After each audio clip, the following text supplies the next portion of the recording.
ನಿನ್ನೆ ನಡೆದ India versus Australia decider T20 international ಪಂದ್ಯದಲ್ಲಿ ಇಂಡಿಯನ್ಸ್ ವುಮೆನ್ಸ್ ಗೆದ್ದಿದ್ದಾರೆ. ಇದರಿಂದ ಆಸ್ಟ್ರೇಲಿಯನ್ ನೆಲದಲ್ಲಿ ಆಫ್ಟರ್ 10 ಇಯರ್ಸ್ ಈ ಒಂದು ವಿಕ್ಟರಿ ನಮ್ಮದಾಗಿದೆ. ಹಾಗೆ T20 ಸೀರೀಸ್ನೂ ಕೂಡ ಸೀಲ್ ಮಾಡಿದ್ದೀವಿ ಆಫ್ಟರ್ 10 ಇಯರ್ಸ್. ಇದೊಂದು ಇಂಡಿಯನ್ಸ್ ಕ್ರಿಕೆಟ್ಗೆ ಹೆಮ್ಮೆ ತರೋ ವಿಷಯ. ಟಾಸ್ ಗೆದ್ದು ಮೊದಲು ಬ್ಯಾಟಿಂಗ್ ಮಾಡೋ ಇಂಡಿಯನ್ಸ್ ವುಮೆನ್ಸ್ ಸ್ಟಾರ್ಟಿಂಗಲ್ಲಿ ಯಾವುದೇ ರೀತಿಯ ಓಪನಿಂಗ್ ಪಾರ್ಟ್ನರ್ಶಿಪ್ ಬರೋದಿಲ್ಲ. ಶೆಫಾಲಿ ವರ್ಮಾ ಬೇಗ ಔಟ್ ಆಗ್ತಾರೆ.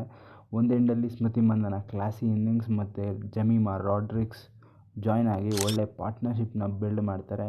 ಸ್ಮೃತಿ ಮಂದನ 82, ಜಮೀಮಾ ರಾಡ್ರಿಕ್ಸ್ 50+ ರನ್ನ ಸ್ಕೋರ್ ಮಾಡ್ತಾರೆ. ಇವರಿಬ್ಬರ ಜೊತೆ ಆಟದ ಕಾರಣದಿಂದ ಆ್ಯಕ್ಚುಲಿ 176 ರನ್ನ ಸ್ಕೋರ್ ಮಾಡ್ತಾರೆ ವಿತ್ ಲಾಸ್ ಆಫ್ 6 ವಿಕೆಟ್ಸ್.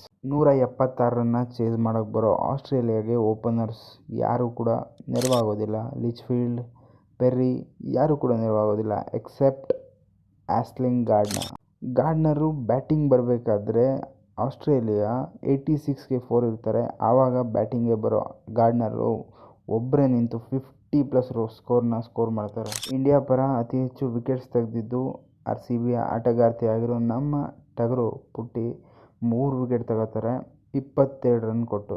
ಹಾಗೆ ಅರುಂಧತಿ ರೆಡ್ಡಿ ಕೂಡ 35 ರನ್ ಕೊಟ್ಟು 2 ವಿಕೆಟ್ ತಗೋತಾರೆ. ರೇಣುಕಾ ಸಿಂಗ್ ಠಾಕೂರ್ಗೂ 1 ವಿಕೆಟು ಮತ್ತು ಶ್ರೀಚರಣಿಗೆ 3 ವಿಕೆಟ್ ಸಿಗುತ್ತೆ. Bowling top notch from Indian side ಅಂತ ಹೇಳ್ಬೋದು ಅಷ್ಟೇ.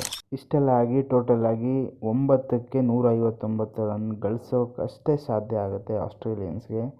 ಇದಾಗಿ ಇಂಡಿಯನ್ಸ್ 10 ವರ್ಷಗಳ ಬಳಿಕ ಆಸ್ಟ್ರೇಲಿಯನ್ ಗ್ರೌಂಡಲ್ಲಿ ಒಂದು T20I ಸೀರೀಸ್ನ ಸೀಲ್ ಮಾಡ್ತಾರೆ. ಸೊ ಇದೊಂದು ಹಿಸ್ಟಾರಿಕ್ ಮೂಮೆಂಟ್ ಅಂತಲೇ ಹೇಳ್ಬೋದು. ಸೊ ಇದಾಗಿತ್ತು ಇವತ್ತಿನ ವಿಡಿಯೋ. ಸೊ ವಿಡಿಯೋ ಇಷ್ಟ ಆಗಿದ್ರೆ ಲೈಕ್ ಮಾಡಿ ಅಂತ ಹೇಳ್ತಾ ನೆಕ್ಸ್ಟ್ ವಿಡಿಯೋದಲ್ಲಿ ಸಿಗ್ತೀನಿ. ಬಾಯ್.